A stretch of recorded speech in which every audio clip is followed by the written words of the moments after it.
Hello and welcome back to another episode of the Health Talks. I'm Dr. Shahad Mohammed Abulanain and I'm the host of the podcast. Today's episode is a little different. Our guest today has an interesting story that spans across countries, careers, and different stages of life. From growing up in Bangladesh to studying medicine in London at Bart School of Medicine and Dentistry to building her career and family life here in Dubai. We'll be discussing the realities of balancing medicine, motherhood, personal growth, and entrepreneurship, as well as her perspective on the evolving field of aesthetic medicine. I'm very happy to welcome Dr. Anam Akhter, who's the medical director of Our Define Aesthetic Clinic in Dubai. Welcome, Doctor, and thank you very much for being here with me today. Thank you for having me. It's a pleasure being here. Oh, bless you. So, Doctor, let's start from the very beginning. What inspired you to pursue medicine? I think back to our generation when we were studying in university or school or something, our parents were either like, being a doctor is a good thing, or being a lawyer or engineer or something like that. So Right. I feel like since then, pursuing medicine was always built in me, especially because of my personality of being calm, patient. So my mom always thought that medicine would be the way to go. There were different specializations that she wanted me to do. Like she went from dentistry to gynecology and stuff like that. But eventually it was in the books that I want to be a doctor. That's amazing. And how was it like growing up in Bangladesh? So Bangladesh, when we grew up to now, is a big difference. When we grew up, there were very limited things to do. There were very limits of like the best schools that you could go to, or the best universities or activities and stuff like that. So it was a very slow growth, but it was still nice. It was still good. Right, and did you always imagine such an international journey, let's say from Bangladesh to London to Dubai? Yes, because what happens when, especially during our time in our school, it was like as soon as you hit O levels, it's like everyone is asking, where have you applied to? Which international country are you going to? Where are you going? Because of course, staying back in Bangladesh was never an option given to us until and unless, you could not afford it. But the people, the middle class and above that could afford it, it was like you're either going to Australia, to London, to America, to Canada to study. So it was always like, okay, you have to achieve the best that you can. That's lovely. And how was the transition like from Bangladesh to a new country, the United Kingdom, specifically to London, academically, culturally? What was the biggest challenge you faced? I would say moving away from home, the comfort, because what happens, the life in Bangladesh is like you have house helps there, you have drivers there, you have every person responsible for a certain duty. They're available with you 24/7.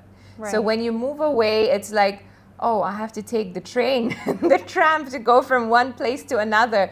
For me, the biggest challenge was walking. We never walked in Dhaka, right? Because as soon as you come down the building, it's like the driver standing there with the car and you're barely walking. That's so it's true. like, okay, me walking from like my university to maybe even to get lunch or something. So like walking was a challenge for me, but eventually it was amazing. It's true. Really good. Life in Europe definitely tests your fitness. Right? I feel like, That's yes, and with me walking, exercising, we don't get along very well. So it was like, oh no, I have to walk. And so it was like that, yeah. So, Doctor, tell me, how was the studies like at Bart School of Medicine and Dentistry? How was your experience there? Excellent. I feel like it was amazing. From staff to the intern hospitals to, I would say, living there, to everything. I feel like it was amazing. Though medicine seems very difficult, but I feel like it was a very easy transition. As international students, it was very easy. They had these clubs, they had all these facilities available for us on any time, any day. If we, wanted help to tackle a certain class or a subject or a topic, for us, it was always available. So it was a very easy transition. That's great. You've got a lot of support during that journey. Yes. And Dr. Anam, if you could like reflect on the journey you had as a youngster in Europe, studying on your own, what did you learn from that whole experience? Responsibility. Yeah. Responsibility and money management. Money management. Because, you know, you're given a certain amount of money, you're given a certain amount of expenses, that this is what you have. And to tackle that, because of course, being in the UK first time, there's so much going on around you. And when you go to such reputed universities, you have students, you have friends there from like very easygoing, privileged families, right? So in order to balance that, where to say, no, I can't go, where to say, okay, I can go, where is it that, okay, this month I had so much eating out, so the next month it's like getting Tesco groceries in, so that you're only living on like bread and jam for breakfast. So I feel like overall tackling all these challenges. Right, it teaches you responsibility. 100%. And like you said, money management, being independent and a responsible adult, let's say, it helps you transition into that mindset. Yes. So that's amazing. Yes. So, Doctor, what drew you specifically into aesthetic medicine? So, you later on specialized in aesthetic medicine. Why exactly aesthetic medicine? So, aesthetic happened when I moved to Dubai. So, when I graduated, I was as a GP, right? Yes. So, after GP, I wanted to do neurology. And that was a specialization that I wanted to do. So, I studied, I was studying where to go, I was studying Parkinson's. So I was going through that. And then just before my specialization, 2 years, I told my parents that I need another 2 to 3 years because I want to do surgery, I want to specialize, I want to get my FRCP in neurology. And my dad's like, no, done. You became a doctor, you did what you needed to do. Now it's time to focus on the second chapter of life. So let's see about settling down. Let's see about, you know, if you want to starting to look for getting married and stuff like that. So then neurology stopped. So then and then when I moved to Dubai, looking at the trend, looking at everything, I went into aesthetics. Right. Yeah. So you had to balance now medicine with your personal life. 100%. Yeah. How challenging was that? I don't think it was that challenging because thankfully the family that I got married into, even if I wanted to specialize further in say neurology, there would not be a no for it. I would be given that platform to do so. But then again, that's a choice that I made. And also because COVID happened. Right. So I got married in 2019, December, and February, COVID happened. So it's like everything just stood still. So I could not even think further, like what to do next in life. So what made you decide to come to Dubai, like to shift your life to Dubai and start a career and family there? My husband's from here. So he grew up, was born here, he grew up here, went to school. So he's a Dubai kid. So when I got married, I moved to Dubai. And how was your experiencing like transition into the Dubai life? How was it like? In the beginning, it was like, wow, Dubai has all this, you know, because of course, being young, we were traveling to the US, lived in London, we were traveling the world in Europe and all that. But Dubai was never a place that I thought I could ever move to. Like it was never in my head till my mom told me that we're gonna go visit Dubai to meet someone for you. Oh, interesting. And that's how I came to Dubai for the first time. Wow. Yes. So you touched on COVID happening right after you settled in Dubai. How was it like, you know, COVID happening, your career momentum is taking a pause? I think because it was for me, that was a very overwhelming period because I got married, moving to a new place, having a life partner, you know, all that. So I feel like somewhere the other career became the third or the fourth priority, and like settling in, tackling COVID was the first priority that, you know, everywhere, wherever you go, you're like, I just wish I don't get COVID. I just wish I don't get COVID. Getting vaccinated on time. So I feel like those were the priorities. So then career became quite, it was, I feel like it paused definitely for some time. But during that time, I remember I started going to the office with my husband because they have a business here as well. So I was going to the office with him, trying to spend my time. How can I do it? What can I do? But of course, his business is totally the opposite of what medicine is. They're into constructions and stuff like that. So it's like, I realized it was not my not my place. Not my place, because I didn't even understand what he was doing or what they were selling or what they were buying. It was a whole different chapter. So I was like, no, it's fine. Let it take a pause. I don't have to go to work. Right. There's no rush, exactly. No, exactly. How did COVID and motherhood change your overall perspective on how do you want your life to be? So motherhood. Motherhood taught me to be a new me. Right. Especially when I had my first, and she was a girl, it was like there's a lot of things that I thought that I need to change in me, so that when she sees me, she tries to reflect on the positives. The very, very, very beginning that I thought that I need to change about myself was people pleasing. I did not want this character to be passed on to my daughter, because with time, with generations, this word of people pleasing had to stop. And when I see myself, I would say I'm a big people pleaser. I always reflect on, if I wear this or if I do that, what will the person in front of me think? If I say this. So these things in today's time is not the right way, because I feel like eventually they backlash at you, then you going through mental pressure and all that. So motherhood changed me completely. I started speaking up where I needed to. Sometimes I speak up more, but it taught me to speak up. It taught me to protect. It taught me to let go of things that were not important to me. To be very, very honest, my husband, he's a great partner. So eventually, his shift of life, his shift of seeing life also changed me completely. Like, he has taught me to let go.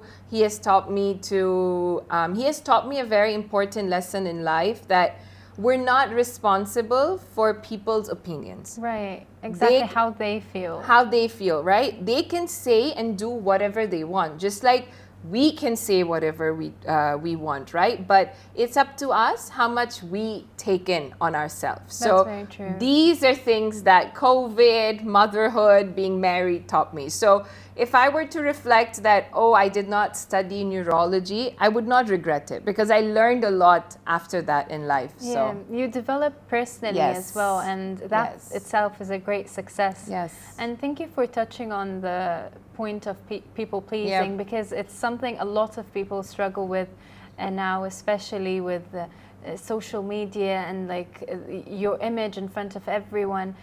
People should change their perspective from what will people say, what do they think, to how do I feel and what do I think, and prioritizing your own well-being, basically. Yep. Thank you, Dr. Anam, for touching on that very important point. Doctors often feel the pressure of having to do it all, especially female doctors. Did you feel that pressure that I have to be good as a doctor, as a mother, as a wife, and I have to lead by example? How did that feel to you? So I feel like that's very true. Yeah. Because I myself, I want to do it all. If it was in my hands, I would be like doing everything. And I do that. Sometimes I'm driving, maybe like the whole day. I'm on the road because I'm picking one of my kid up, dropping, and then going to the clinic for like maybe 2 hours, and then picking my kid again, then dropping him home, coming back to the clinic for an hour or so, and then picking up my daughter and taking her. So we do that. And sometimes I think that it's okay to take a breather, which I did. So when they had this whole situation and when we had distance learning implemented and all, I did take a break because at that time I felt like my kids needed me more. So I did take a pause, I did take a breather, and I focused on them. But thankfully, when situation got better, I moved back to our Define, joined them recently. And then, yeah, so things, I feel like sometimes if we do take a break and just hope for the next chapter or the next place to be better, if we can't cope up, I don't think that's a bad, because of course, motherhood cannot take a break. That's true. That's the Being only a wife cannot take a break. So, I mean, I feel like overall, what's most important is prioritizing yourself. Yeah, your own well-being. If you think you can do everything, go for it. We are women. We have this superpower in us. We can do everything. That's true. But focus on yourself. When you think you do need a break, give yourself that break. When you feel like you need the pause, when you need the break from like everything that's going around you, I feel like give it yourself. You need it. There is no right or wrong to how to do it. There is no exact recipe to being the perfect, doctor, wife / mother. It all depends on how the person feels and what works best for you. Yeah. Definitely. So, Doctor, you recently joined our Define team as the medical director. So tell me, what's your vision like for the clinic? So the vision for our Define would be to make it reach to the level where aesthetic is not a norm anymore. I feel like a lot of people have very different perspective about aesthetics. That, it's like fillers and Botox, I'm not going to look myself again, or, but aesthetic is not that. Recently, coming into aesthetics, I've realized that aesthetics is not only to fix the defects, because no one has a defect. It's just how it is, how your lifestyle is, how your challenges in life has been, for you to change, your face to change, your body to change. Right. So aesthetic is not only fixing, it's also your well-being. So recently, like we have these peptides coming into the market. We have these IV drips coming to market. I feel like just a regular HydraFacial coming into with the best machines and all. So it's like treating yourself, helping yourself. So like, for example, a woman who's working so hard, she doesn't have time to rest. She can just come for like a facial. At the same time, with the facial, we can offer her an IV drip that will just give her boosting of energy, the hydration that she's lacking. So we want to make our Define reach to that level where people reach out to us for all their needs in one, so that we are out there explaining to them that we believe in giving results. We're not going to be like, oh, you need this, this, this. Of course, whenever you go anywhere, you need everything. When we go for one blood check, it's like we rather do all.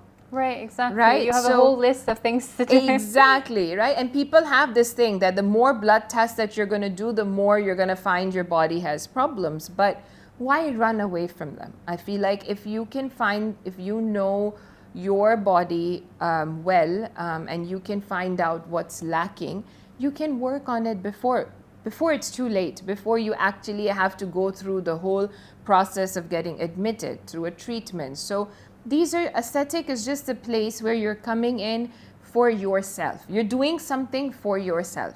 Right. And Dr. Anam, I feel like we have the trend now of natural beauty evolving and coming back. Yeah. People are prioritizing how they look naturally, or just enhancing a few things and not over exaggerating their looks. How do you feel about that coming back? Excellent. And I feel like that's what these IV drips, that's what these peptides, that's what these skin tightening like HIFU and all these machines are doing. They're just giving, your natural beauty is still staying where it is. It's just helping it. So for example, if I were to talk about peptides, there are peptides for different conditions, right? So there's one for skin. So if you're taking these peptides early, say for example in your early 30s or early 40s, for example, eventually you will not have to need the to do Botox or fillers, because these eventually boost collagen in your body. They give you that glow. They help you with vitamin C, for example, in these IV drips. Right. So these are, as I said, right, these are little treats that you're doing on yourself to avoid the big treatments that you're doing. Right. And what experience do you want your patients to have at Art Define? How do you want their journey to be with you? As a journey where they would want to come back again. So from very beginning, when they enter, to having like an infusion water, a cup of coffee, and then we give them a free skin analysis. It's like the Vizia, where we literally give it for free. Our consultations are free, so that you know what you have, what you're lacking, and where is the gap that you're facing. And then you be the decision maker and see how far you want to go with the treatments and all. If anything, you can just get a regular HydraFacial done. Come, feel fresh, rest for an hour. We always recommend our patients that when you're in the Hydra room, try to put your phone on Do Not Disturb. Oh, wow. Why so? So that 1 hour, the 30 minutes that you are resting, you need to feel that. You need to detox not only your face, but detox from the world. Detox from everything. 30 minutes is not going to harm you. Right, that's very true. Eventually, just imagine your phone's vibrating, your phone's ringing, and you are trying to get a facial done. Your mind is not rested. So come to us for like feeling fresh, feeling just at ease. It's like a detox for like 30 minutes, 1 hour, where I feel like everyone needs to give that me time. I feel like this is the me time that you're gonna get when you come to Art Define. That's amazing. You aim to make your patients feel welcomed, Yes. relaxed, and just give them like a breaker where they're comfortable and happy. Yeah, 100%. That's amazing. We're trying. We're trying, yes. That's a lovely vision, Dr. Anam. Now, Dubai has become a destination for aesthetics. Why do you think that is happening now? Why is everyone coming to Dubai for aesthetic treatment, and how is it? I feel like Dubai now is a hub for anything. That's whether very if true. you say medical, whether you say for tourism, whether you say for aesthetics, whether you say for good schools, for anything right now, right? I feel like because Dubai is a very multicultural country, right? It has people from all over the world. It's not like one category of people are coming. It's like a lot of people, a lot of different faces, a lot of different skin types, a lot of different skin structures, body, health, everything. So if I were to define aesthetics, for example, it's because we're getting people of all skin types, we're getting people of all body sizes. So this is the market, because here you can have all the new machines, all the new technology, and you have different people to try on. It's not like, okay, we're only getting these people in our clinics, so our treatments are only going to be based on this particular skin type or this particular face or color or whatever. Here we have different ones. So it gives us the platform to try different things. Right. The United Arab Emirates is a very diversified Yes. country and Yes. very drawn into technology and evolvement. So that's why, like you said, it's the hub of everything. That's Yeah. very true. Now, Dr. Anam, you see a lot of trends, especially in aesthetics. There's something new coming up every other day. What trends are actually concerning to you now, and what trends do you actually like and support when it comes to like beauty and feeling healthy and natural? When it comes to trends being scary, I think overall, young teenagers going into skincare. Yeah. I see young teens queuing up in Sephora, maybe 12, 13-year-old, concerned about their skincare. Yes, you have to take care of yourself. You have to love yourself. And it's something that we are rooting. Even in my 4-year-old, we're teaching her to, wear what you like, do what you like. Fine, that's a choice. But you're too early. Your skin is beautiful. You're a kid, you're a teen. I feel like at this time you're going to go through major acne, too much, because too much is going on in yourself. Right. Yes, take care of it, address what needs to be addressed, but we should not be overdoing it. So that's something that's scaring me. And something that I recently love and I would recommend to everyone is peptides and IV drips. They are amazing. You can take them from home. You can take them daily at your, wherever you are, at your workplace. But first consult with a doctor to see what you actually need and what you're not overdoing it. Because sometimes when these IV drips and all are extra on vitamins and you don't need it, you're actually harming yourself. So we would recommend come to the clinic, come to a doctor, consult with a doctor, do your whole blood work, let the doctor see what you actually need, what type of peptides work for you, what is actually needed, if peptides are the right choice for you. Because recently, women that are going through like the perimenopause and menopause phases, peptides are excellent.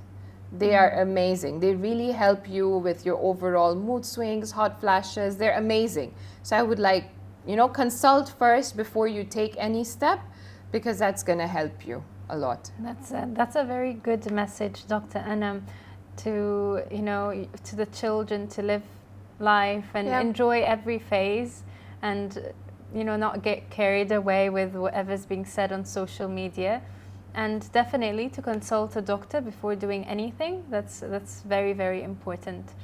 Dr. Anam, how do you educate your patients on balancing natural beauty and confidence and not get carried away with unrealistic beauty expectations? Or how do you help them, understand the correct expectations and what is right for them and what is actually correct as well? Okay. So for example, a patient comes to me, we do their skin analysis, okay? And this patient is like, she or he brings a picture. For example, a picture of a lip filler, okay?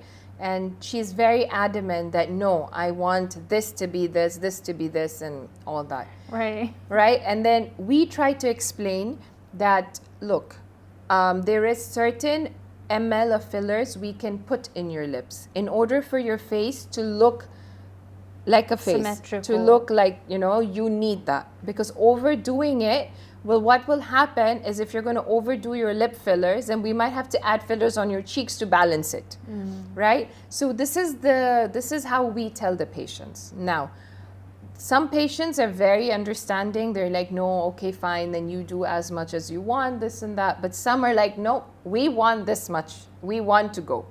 So then we leave it to them. We're like, okay, if this is a decision you've made, it's fine. But this is our recommendation, that if you really want these lips, then you have to go through these other fillers or treatments in order to balance your face.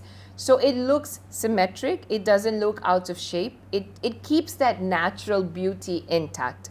So this is a choice. I mean, as much as we can convince the patients, we try to do that.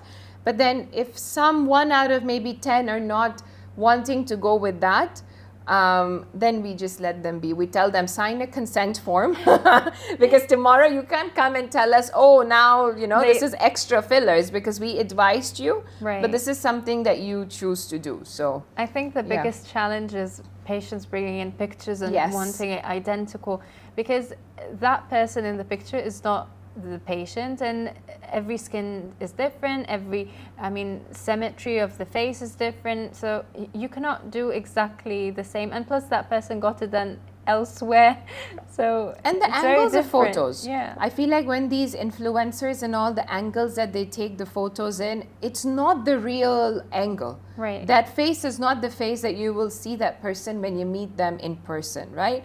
And now with AI, you don't even know if it's the actual person or it's like an AI generated picture. So it is. Right. So our advice is always, if any patient brings a photo to us, we're first asking, are you sure it's an actual photo or AI generated? That's another challenge now, emerging in aesthetics and the whole of medicine, actually. Yes. So there's a current trend that we were just joking about in the clinic 2 days ago. that before people used to choose doctors with like how much knowledge they have, right? You walk into a clinic and you're talking to the doctor is saying you have tendons, you have ligaments, you have this vein here and that, and we would be so impressed that, oh my God, this doctor knows so much. Then the trend changed to putting up your certificates on the wall and being like, oh, the doctor has like 5 certificates on the wall. Now the trend is how active the doctor is on TikTok or social media, and how he or she is like dancing in the clinic or making funny videos and all. And this is how we're attracting patients to come to us. Yeah. So it's like, what are we doing? You know, like it is what it is. It's a sad reality, but we have to do it. There's a major shift exactly in the perspectives of patients and how like marketing is like in this era of technology. Literally in our clinic, you will not see any certificates up on the wall because we don't need that anymore. Right. We have so many doctors. The first thing when we interview a doctor to come work with us, how active are you on social media? How many followers do you have? Do you have an Insta page? These are questions being asked on interviews. Before it was, can I see your degree? Can I see your certificate? Can I see from which university you graduated? What was your GPA? Now it's like how active you are on Instagram. Right, and Google reviews are very important. Yes, right? yes, because word of mouth is not enough as well now. Yes. Patients want to actually hear about the experiences of other people they don't know as well, and how was their experience. So having an online presence is very important for a doctor now. Yeah. Right. And Dr. Anam, what is your perspective like on the emotional and mental well-being of patients in aesthetic? How important is that? My statement to the end will be love yourself. If you love yourself, you love who you are, how you have been created, I feel like there will be no mental pressure. No matter what you see the person in front of you getting done, there will be no mental pressure on you. So giving it an example, so back in Bangladesh, right, there is a big trend of white skin, dark skin, white skin, dark skin. But now with trend setting, if you love yourself, you know where you come from. It's actually an identity for you. You will not be a part of any trolling. You will not be part of anything that's happening around you.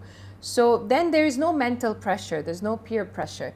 So loving yourself is very, very, very important. You love yourself, have that confidence in you, that you know you are the best that you can be. And that's it. Then there's no mental pressure. There's no mental issues that you will go through. Right. That's a very lovely message, Dr. Anam, for women to prioritize their own well-being and how they feel, and being confident in their own skin, like they say. That's amazing. And Dr. Anam, what message as well would you like to share to women who are trying to make it all happen, balance motherhood, career, being a wife, and just growing in life as well? What would you like to let them know? I feel like do as much as you can. Do it all, but where you need to pause, take that pause, because believe me, taking that pause is going to help you go 10 days. It might stop you for a day or two, but the next 10 days after the pause is going to be much better, much faster. So if you need to close yourself in a door or in a room for like a day or two, it's fine. Do it. Listen to yourself, see where you are standing, and of course, motherhood cannot take a break, career cannot take a break, being a wife cannot take a break, but I feel like sharing responsibility, so you can maybe ask your husband if he's available for some time to take over the mother duty, where you can focus on yourself for the 2-3 hours and then show up at work.